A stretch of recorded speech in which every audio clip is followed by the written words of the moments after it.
We're not dealing with significant flooding here in central Illinois, but take a look at what's happening down south. People in Cairo are dealing with rising water as the Ohio River is several feet above flood stage. The National Weather Service expects the Ohio to rise another 6 feet or so before it starts to drop Saturday morning. Local workers have been working overtime putting up barriers along the river.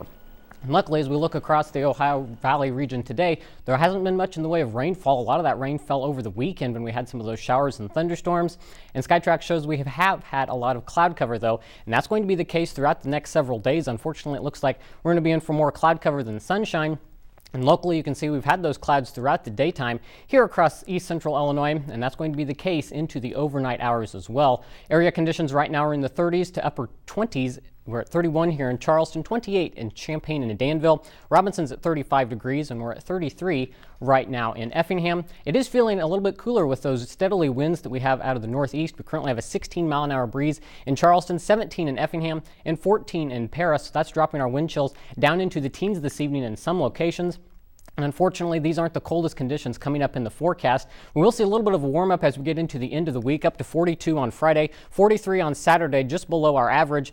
But then temperatures are going to be falling throughout the day on Saturday as a cold front slides through, and that's going to be dropping those temperatures very much as we get into the start of next week. Almost 20 degrees on Sunday with a high of only 22, and those temperatures continue to fall. Monday, we only see highs topping out in the teens.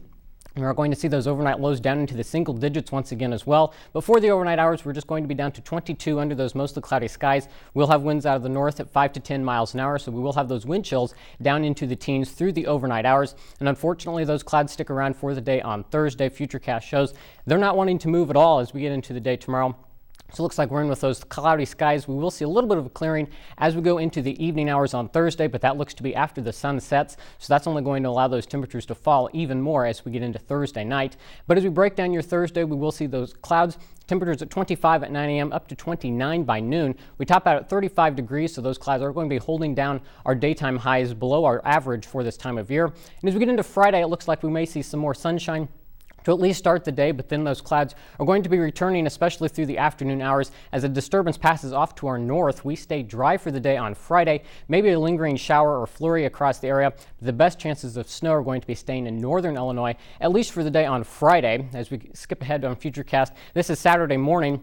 You can see we're dealing with partly cloudy skies across the area. And as we get into the evening, Futurecast is already bringing in those snow chances Saturday night, and they're going to continue with us through the overnight hours, and they look to stay with us into the day on Sunday as well. So here's 9 a.m. heading off to church or any other Sunday morning activities. Plan ahead for some of that snow, and that looks to stay with us into the evening hours on Sunday as well, before that starts to push out of the area. Of course, we're still a few days away, so the track of this system can still change between now and then. And we are still way too early for any snow accumulations, but be sure to stay with us here on Newswatch as the Skywatch weather team will continue to track this system. But one thing we're sure about is those cold temperatures that will be following that snow. Again, 22 on Sunday, but then we drop down to 15 on Monday. Those overnight lows getting close to 0 Sunday night. But we do see an abundance of sunshine, I guess, if that's a perk as we get into the start of next week.